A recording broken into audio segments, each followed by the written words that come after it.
From 2002 to 2006, Cullen Finnerty was perhaps the most successful college quarterback in history, winning 3 national championships and being named the Division II Player of the Decade. He was also perhaps the toughest college quarterback in history. Most quarterbacks will spend their careers looking to avoid getting smashed by defenders. Not Cullen. Cullen was 6'2", 240 pounds, and he would tell his teammates that he wanted to get hit, and he would hit back. And his coaches hated it about him, but his teammates loved this about him. Cullen was also famous for playing through injuries. His junior year in college, he broke his collarbone, and he didn't tell anyone, and he played through an entire playoff series that he won.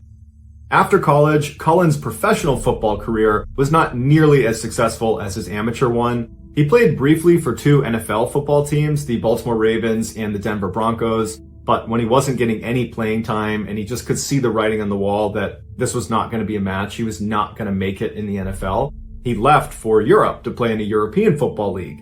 But when his European football career started to sputter out as well around 2009, he came back to the United States where he joined a very small-time indoor arena football league. And while Cullen's love of football was still there as much as it ever was, he knew at this point, playing at this low of a level, that his career was effectively over. Around the same time that Cullen was hanging up his football cleats, he would meet Jennifer, who would become his wife. She was an all-state volleyball player and in many ways was just as competitive and as athletic as Cullen was. They were kind of like a perfect match for each other. They married in 2010, and Cullen, this big man, big-time quarterback, was shaking and crying at the altar because he was so nervous and excited about marrying Jennifer. Because I think this was a really big turning point for him, where he was basically putting football in the past and starting this new life and building a family with Jennifer, and he was really excited about it. The newlywed couple moved into a house together in Michigan where they had 2 kids, and Cullen landed a good job in medical sales, and by all accounts, Cullen was just hitting his stride post-football.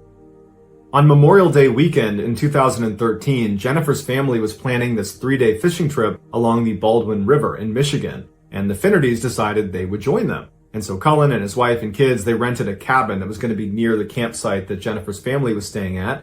And for the entire weekend, it was just this great fishing trip where everybody had a great time and the weather was beautiful. And on May 26th, so the last night of this 3-day fishing trip, Cullen, who had recently purchased this pontoon boat that they had used for this fishing trip, he wanted to just go out one more time on his boat, this boat that he was really proud of, and fish for another 30-45 minutes before ending the weekend. So Cullen put on his waders and his jacket, he grabbed his fishing pole, and he had his family drive him to the stairs that led down to the water where his pontoon boat was. Before he walked down the steps, he turned and told his family that he'd be out for about 30 to 45 minutes and that he wanted to be picked up at the next boat ramp down the way and that he would call when he needed a ride. 42 minutes later at 9:27 p.m., Jennifer receives a phone call from her husband, and she's expecting it to be the call where he says, "Okay, I'm ready to get picked up." But when she answers the phone, Cullen is frantic, and he's telling her that he's being followed by 2 men in the tree line, that he's out on the water on his pontoon, but there are 2 men in the tree line that he can't see, but he can hear them, and they've been following him for some time. And before Jennifer can even get a word out, Cullen says to her that he's going to beach the boat and take his clothes off. And then he hangs up. Jennifer immediately tries calling Cullen back repeatedly, but he's not picking up. And so she's left feeling totally confused about what her husband has just told her. But what stood out to her was how scared he sounded on the phone. And fear was not something she typically associated with Cullen. This beast of a man, this tough football player, he didn't get scared. So for him to be that scared sounding and to be describing people basically stalking him, she knew he was in serious trouble. So she calls 911 and she describes where he is in the Baldwin River, and the police take her report and say, "We'll send someone out right away." After Jennifer got off the phone with police, she called her family and told them about this really strange phone call from Cullen and how she had just called the police and she didn't know what to do. And so her brother tried calling Cullen and Cullen answered. And when he did, Matt said, "Hey, Cullen, where are you?" And Cullen would say, "I don't know where I am, but there's these 2 guys that are still following me." And Matt would say, "Are you still on your boat? Are you on land?" And all Cullen said is, "It's getting pretty rough out here." And then he hung up. Afterwards, Matt would call Jen and he would tell her about this phone call with Cullen. and it really didn't add any clarity to the situation. And so Jen and her family decide the best thing they can do is go to the boat ramp where Cullen had said he wanted to be picked up, in hopes that maybe he would make his way there and they would find him. So Jennifer and her family head out to this location, and Cullen's not there. They get out, they're yelling for him. There's no sign of him, and shortly after, a police car would show up because this was one of the areas where Jennifer had said when she spoke to police that Cullen might be. And so the police officer gets out, they take an official statement from Jennifer, and at this point they file an official missing person report. Before the police began looking for Cullen, they reached out to his wireless service provider and they asked them to ping his cell phone from the tower. Any service provider has the ability to roughly triangulate the location of a cell phone based on the last few locations of the phone. The last 4 locations that the service provider pinged for Cullen were up to 4 miles apart from each other, which was bizarre in its own way, because the idea that in a very rugged, rough area in a very short amount of time, that Cullen had been moving 4, 5, 6, 7 miles just to get to these different points, that didn't really make sense. But also when they looked at these points on a map, it looked like each of them was either near a paved road, or in order to get to them, you would have had to cross a paved road. And so they're thinking to themselves, why does he keep moving point to point if at any one of these locations he's near relative safety? But as strange as these 4 locations were, the police now had a really solid starting point. So they dispatched people to each of these points, and they began combing along the river where he had last been seen. And within an hour, they discovered his boat. It was a little ways down from where he had been dropped off. It was missing an oar, and it was basically beached on the side of the river. It wasn't clear if it had been intentionally beached, but Cullen wasn't in it, and when they searched around the area, they couldn't find any sign that Cullen was in the area. They were yelling for him. He wasn't yelling back. Interestingly, a man who owned property near where the pontoon boat was found reported to police hearing screaming or yelling coming from the area where the boat was found around the same time that Cullen went missing. But despite this piece of information, it didn't actually help them discover where Cullen actually went. For the next 48 hours, police and hundreds of people searched in the areas where his cell phone had pinged and along the river where his pontoon had been found, but there was no sign of him. Then, on the evening of May 28th, approximately 48 hours after Cullen had gone missing, they discovered his body. It was located less than a half mile away from a paved road, and it was situated in between those 4 points that the cell phone provider had given. He was laying completely face down with his right arm under his body and his left arm over his head, clutching some grass. When they rolled him over, he had some blood coming out of his nose, but besides that, there was no significant trauma anywhere on his body. Cullen appeared to be wearing all of his clothes. However, it was noted that the strap on his waders was really badly twisted. Now, if he had never taken his clothes off, that would have been something he would have fixed. It would have been very uncomfortable when he started this trip to go fishing. That would have been something he would have fixed. Now, he said to his wife on the phone that he was going to be taking his clothes off, which there was no explanation for that, but he clearly said that to his wife, and she reported that to police. And so some have speculated that between that phone call and finding him with the twisted strap on his waders, that indicates that perhaps his clothes did come off at some point over the past couple of days and were put back on again, either by him or by someone else. His cell phone had also been found in his front pocket, indicating that those cell phone pings had been his actual location. Initially, Cullen's autopsy was completely inconclusive. There was no trauma to his body. There was no obvious thing that killed him. But later on, it was determined he died of pneumonia caused by inhaling his own vomit. So we don't know how you get to a place where you're inhaling your own vomit, but I would imagine you're in a pretty panicked state of mind if that could happen to you. Many people believe Cullen's death was the result of a traumatic brain injury caused by all the years of playing football and getting hit in the head. And so that can lead to paranoia, and so perhaps this was a fit of paranoia. He got turned around, he got scared, he thought somebody was chasing him, and then, he vomits and inhales his vomit, and that ultimately kills him. And in 2011, Cullen had briefly shown signs of being a little bit paranoid when one day he thought someone was following him, and he actually went to a family member's house and said, "I think someone's following me," but he could never identify where this person was or who they were. But even if this was a fit of paranoia and no one was following him in the woods, well, why didn't he stop on the paved road every time he crossed it? Because that would have represented safety. I mean, in 2011, when he supposedly had another fit of paranoia, his instincts were to go to a family member and to seek help. And so you would think his instincts in this situation would be similar. He would seek help. He would seek safety. but he continuously left safety. He left the road. He left his boat. His boat was safety. Why did he leave his boat? And even if we turn this around and we say, no, it was not a fit of paranoia, that he was in fact being followed by someone or something in the woods, well then why would that prompt him to call his wife and say, I'm going to get out of the boat and take my clothes off, and then proceed to walk 4, 5, 6, 7 miles in a very short period of time, crossing over a paved road at least 1 or 2 times and not stopping, not signaling for help? That doesn't make sense either. And what was that screaming that resident heard coming from the area where the pontoon boat was found? Unfortunately, there are many questions in this case, and the vast majority of them will go unanswered.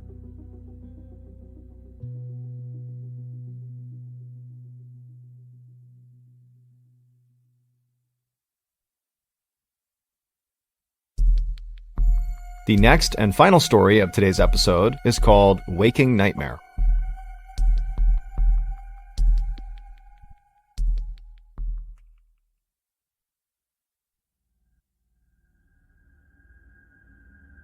In June of 1982, 38-year-old Cindy Hack divorced her husband, Roy.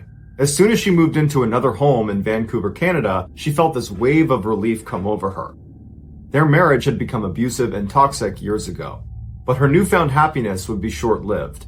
Only 4 months after leaving her husband, Cindy's waking nightmare would begin. It all started with a late-night phone call on October 7th, 1982. When she answered, the voice on the other side was raspy and angry sounding. It addressed Cindy by name and quickly told her that they planned on hurting her. And before Cindy could do anything, the caller had hung up. Cindy was horrified and didn't know what to do, so she did nothing. And then over the next few days, she received more calls from this phantom caller, and each of them began with this person addressing her by name and then threatening violence. And Cindy began to convince herself that this had to be some terrible prank, and so she continued to do nothing about it. One night, Cindy couldn't help but feel like she was being watched, and she looked into her living room and she noticed one of her windows was still open. At night, she would draw all the curtains in her house. And so she walked over to the window and she pressed her face up against the glass to look outside, and she didn't see anybody out there. And so she drew the curtains, turned around, and began walking back towards the kitchen when her phone rang. She hesitated, but eventually picked the phone up, and on the other side of the call was the mystery caller, who in a mocking tone told her that curtains weren't going to protect her, that they knew when she was home. This incident pushed her over the edge, and she knew this could not be some bad prank. This was real. And so she contacted the police, who made a house visit, but there wasn't any sign of a break-in or any sign of a crime being committed. And so after walking her property and feeling confident that she was safe, they told her that, you should really consider getting an unlisted telephone number. That way this mystery person can't keep contacting you. And so Cindy thanked them and would go on to get an unlisted telephone number. But not only would the calls continue, they would become more frequent, and in fact, the harassment in general only began to escalate. 3 days later, on October 15th, Cindy and her good friend Agnes were coming back from dinner to Cindy's house. And when they got there, they noticed that one of the front windows had been broken. And so they carefully walked onto the porch and realized the front door was actually unlocked and slightly ajar. They considered immediately leaving the property and just calling police, but they sat there for a minute and didn't hear anything inside the house, and so they decided they would just poke their head in and investigate. And so when they went inside, all the lights were off and there was no sign of a disturbance. It was totally quiet. But when they went upstairs, they found feathers all over the hall. And they followed those feathers all the way to Cindy's room, and in her room, all of her pillows had been ripped apart, and a key to her front door was laying conspicuously on her bedside table. The women fled the house and called police, but when they showed up, there really wasn't much they could do, despite knowing about Cindy's threatening phone calls she was getting. There was just no clear sign of who broke into her house and cut up her pillows. And so they told her that the best thing she can do is change her locks, make sure everything in her house stays locked at all times when she's home, and if she notices anything out of the ordinary, to call back. Over the following few days, Cindy got more threatening phone calls and began waking up to threatening notes laying on her front porch that had been made from newspaper and magazine clippings. This led to the police launching a larger investigation into the matter. An officer named Pat McBride, who had been on the force for 8 years, began checking in on Cindy almost daily. And very quickly, Pat and Cindy developed a romantic relationship, and Pat actually moved into Cindy's house while he was investigating this case. As soon as Pat moved in, the harassment seemed to stop. But just a couple of weeks later, in early November, Pat woke up one morning at Cindy's house and discovered that her phone lines were dead. When he went outside to investigate, he discovered that the lines had actually been cut, and he found a pair of wire cutters laying on the ground. Over the following month, in addition to the threatening phone calls and notes left on her porch, Cindy began hearing somebody walking around outside her house at night, but she was always too terrified to go to the window and look outside to see who it was. She began finding raw meat sitting outside of her door in the morning, and she would find pictures of dead bodies tucked under her windshield wiper on her car. One day, she walked into her backyard and she discovered 3 dead cats hanging in her garden. Cindy, who was a bubbly, happy person before the harassment started, had become a totally anxious and paranoid mess. But despite her obvious distress, the local police were starting to doubt her claims that the stalker was even real. Every time she called them claiming stalker activity, they would go to her house and look around, but they could never find any evidence to suggest that anyone besides her, her friends, or her boyfriend had been there. And speaking of her boyfriend, police officer Pat McBride, he would tell his coworkers that he was never home when the stalker called, and he never heard anybody walking around outside of her house. He said the only reason he knew about these things is because Cindy told him after the fact. Upset that the police were not taking her seriously, Cindy broke up with Pat and decided she needed to move and start over in another town. Just days before Cindy was supposed to relocate, her friend Agnes stopped by.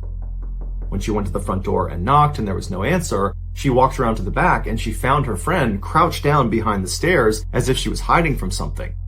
She ran over to her and noticed she had this black nylon stocking wrapped tightly around her neck, but Cindy seemed to be totally unfazed by it and just kept looking out towards her shed. And so Agnes runs over to Cindy and says, "Cindy, what are you doing? What's on your neck?" And Cindy turned to look at her and her eyes were super wide and she was panicked. And she told Agnes that just minutes ago she had been walking out to her shed to get something when a man leapt out of the shadows and wrapped this nylon around her neck and began choking her and threatened that if she turned around to look at him, he would attack her family.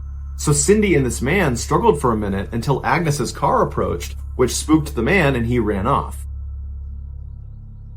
Agnes was shocked and she grabbed her friend and picked her up. She pulled the nylon off of her neck and the two of them ran inside and locked all the doors and windows. And then at that point, Cindy called the police.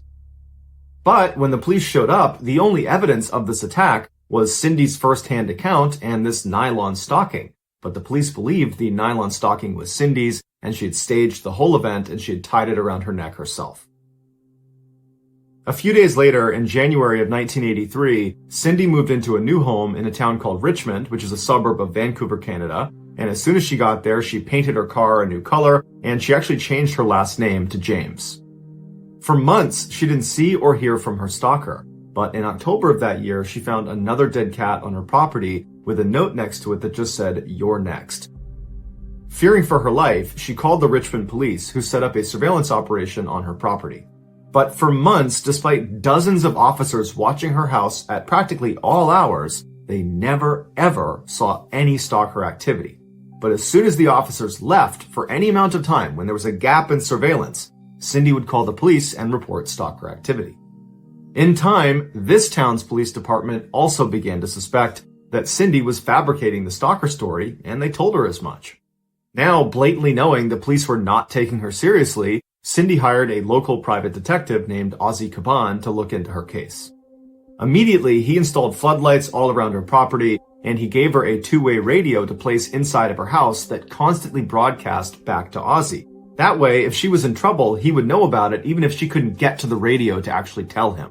He also installed a panic button inside of her house that would send an alarm to him as well as to the police. In January of 1984, after only being on the case for a couple of weeks, Ozzy heard some strange sounds coming across the two-way radio. It sounded like there was some sort of struggle happening in Cindy's house, and so he tried radioing her to ask what was going on, but he didn't get a response. And so he flew over to her house, he knocked on the door, but there was no answer, and so he kicked the door down and found Cindy lying in the hallway motionless with a note on top of her hand that was held in place by a paring knife that had been stabbed through the note and then through her hand. The note said, "You're dead, lady." Cindy also had a black nylon stocking wrapped around her neck. And so initially, Ozzy believed Cindy was dead, but he managed to find a pulse. And so he brought her to the hospital, and when she regained consciousness, all she could recall was feeling someone inject her arm with a needle, and then after that, she had no memory of the attack. The police, believing Cindy had staged the attack, did not bother to take fingerprints at her home or on the knife or on the note. Ozzy, on the other hand, believed his client was telling the truth. He didn't believe Cindy was physically capable of injecting herself in the area where the needle had entered her body. The angle was nearly impossible to achieve on her own. Once she was released from the hospital, the police, despite believing she was lying, continued their surveillance operation of her property. But like always, nothing ever happened when any of the officers were on duty. The stalker activity only was reported after they had left.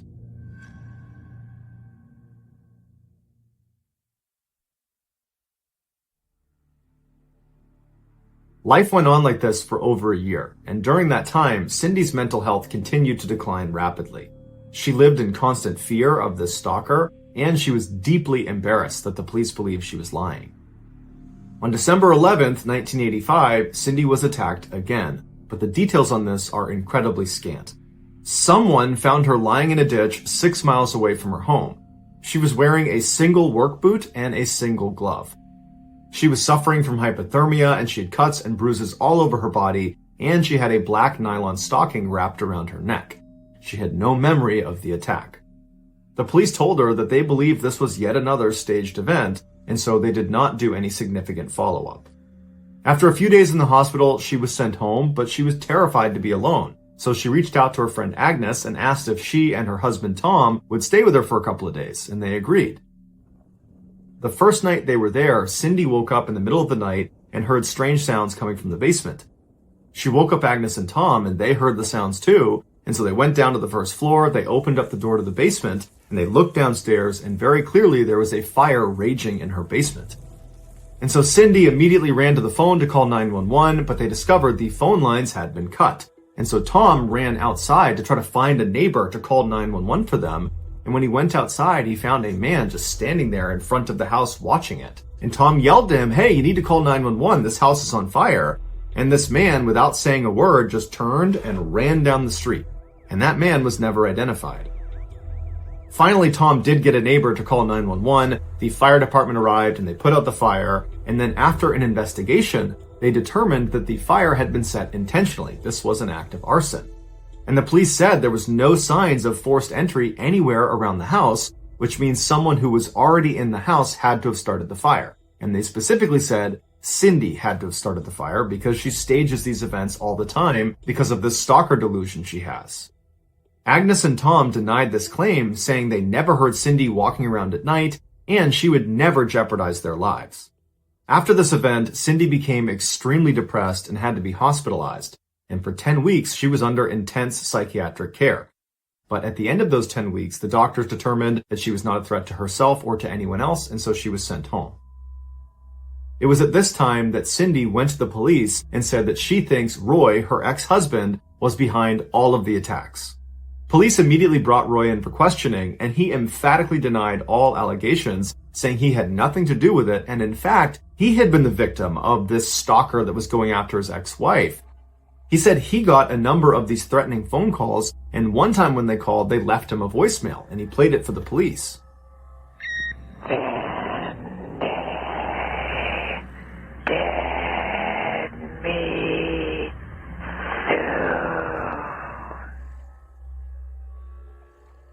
After speaking with Roy and confirming his various alibis, the police ruled him out as a suspect. For the next 3.5 years, Cindy continued to receive threatening phone calls and messages at her house, but no one besides Cindy ever saw this stuff happen live. While her private investigator, Ozzy, still believed every bit of her story, the Richmond Police Department had grown tired of her and stopped responding to her calls. On the evening of May 25th, 1989, Agnes showed up at Cindy's house for their scheduled game of bridge. When she knocked on the door, there was no answer. And because Agnes and Cindy were very close, Agnes tried the front door, it was unlocked, and so she let herself in, thinking Cindy must be upstairs taking a shower. But when she stepped inside, the house was totally silent. And after a couple of minutes of no commotion upstairs, Agnes began searching the house for her friend, and she discovered that Cindy wasn't there, and so she called the police. The police launched a search and very quickly found Cindy's car in a parking lot at a local supermarket. And when investigators went over the car, they discovered there was blood on the outside of the driver's side door. The contents of Cindy's purse, including her credit cards and ID, were scattered about on the ground near the car. And then in the trunk of the vehicle were the groceries that Cindy had recently purchased. But despite her car being found, there was really no indication of where she went next. Her friends and family believed she had been kidnapped by her stalker, and the police believed she was staging yet another event. But regardless, no one could find her. 2 weeks after her disappearance, and 1.5 miles away from where her car had been found, a road worker had drank too much coffee and needed to use the bathroom. But where they were working, they did not have a portage on, and they were not near any local businesses that might offer public restrooms. The only area that offered any privacy was the abandoned building that was right near their work site. And so this worker told his crew where he was headed. He turned and began walking across the totally overgrown front yard of this property. And as he began walking around the side of this building, he smelled this horrific smell, like one of the worst smells he'd ever smelled in his life. And he assumed that because this property was abandoned, maybe people were dumping their trash on it somewhere and it's a hot day and that's why it smells. But either way, he wrote it off. He walked around to the back of this building. He found a good spot. He relieved himself. He turned around and began walking back along the side to go back to the road when he stopped, because he saw something lying near the side of the house that he was surprised he hadn't noticed on his way in. He couldn't really see what it was because the tall grass was obscuring his view, and so he took a couple steps forward to get a better look, and when he could see clearly what it was, he stopped. Because laying in front of him was a clearly deceased woman laying on her side with her hands and feet bound behind her back. And around her neck was a black nylon stocking. It was the body of Cindy James. Despite the nylon around her neck, the autopsy revealed she did not die from strangulation. She died from an overdose of morphine and other drugs. The police brought in a not expert who was easily able to put himself in the same position that Cindy was in and tie himself up. With this information, combined with their belief that Cindy was a pathological liar, they concluded that this had to have been self-inflicted, that she injected herself with the lethal dose and then dropped down to the ground and tied herself up to stage the epic conclusion to this stalker delusion. With eyes that sparkled like the stars, she moved him like no one before, the boy and girl forevermore. Hand in hand they stroll the night, two hearts beating pure delight, their love a dance beneath the moon, together always one sweet June.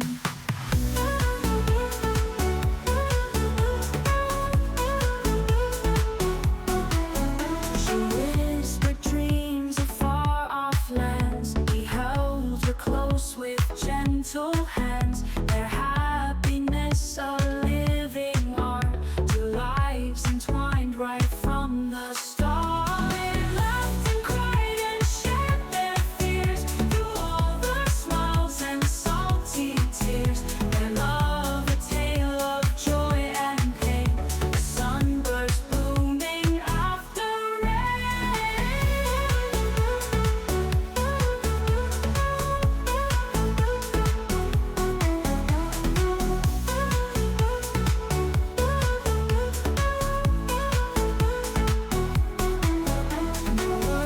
say what they both knew, their love a bond that's strong and true. With every step the world did see a perfect match eternally. Hand in hand they stroll the night, two hearts beating pure delight, their love a dance beneath the moon, together always one sweet. To cover their bases, the police did re-interview Roy, the ex-husband, but his alibi checked out and realistically he was never actually a suspect. It's not listed online whether Pat McBride, the police officer ex-boyfriend, was ever investigated. While the police were very confident in their theory of what happened to Cindy, there were some discrepancies. The medical examiner did not agree with the ruling that this was a suicide. He said that you can't conclude that, there's not enough evidence. During the autopsy, it was discovered that Cindy did have an injection mark in her arm, but they could never find the needle anywhere near her body or anywhere between her and her parked car. Considering the extremely high dosage of narcotic that was found in Cindy's system, if this had been a suicide, as soon as she injected herself, she would have had to immediately shift gears, get down on the ground, and start hog-tying herself before she became too intoxicated to function, meaning the needle should have been right around where she was found, but it wasn't. Also missing from the crime scene were Cindy's shoes and socks, and interestingly, her bare feet were totally clean, despite the fact that in order to get where she was found, she would have had to cover a distance of at least 1.5 miles from her parked car. But again, there was no dirt or any markings on the underside of her feet. Also, it was strange that she wasn't discovered faster than 2 weeks. Although she was found near this abandoned house that was totally overgrown, the house was actually frequented by teenagers, and there was a walking trail nearby that would have had a line of sight on her body. These discrepancies have led many people to believe that Cindy did have a stalker, and this stalker kidnapped her in the supermarket parking lot. They tied her up, they injected her with the lethal dose of morphine, and then after she had died, they dumped her near this abandoned property right before she was found. And they had left that black nylon tied around her neck because that was the stalker's signature. Some have taken this a step further and said Pat McBride, the police officer, was behind the attacks, because he would have known when surveillance was set up on her house and could have very easily avoided detection. But the most bizarre and fascinating theory of what happened to Cindy is that she had dissociative identity disorder, or DID. This is where someone maintains at least 2 distinct personalities, and when one of those personalities is active, the other kind of fades and has no memory of this experience, creating these huge memory gaps. And so the theory goes, one of Cindy's personalities was effectively stalking herself. Or more specifically, one of her personalities hated herself and wanted to do herself harm. And so that personality would do things like stab her own hand, or run 6 miles away into some ditch and leave herself for dead. And then Cindy's other personality would take back over, and she would suddenly come to having no memory of how she became injured or how she wound up in this ditch. And so when she went to police to tell them that someone is stalking, is harassing, is attacking me, she was telling the truth. But that someone, that stalker, was actually her. She just didn't know it. But Roy, her ex-husband, was a psychiatrist.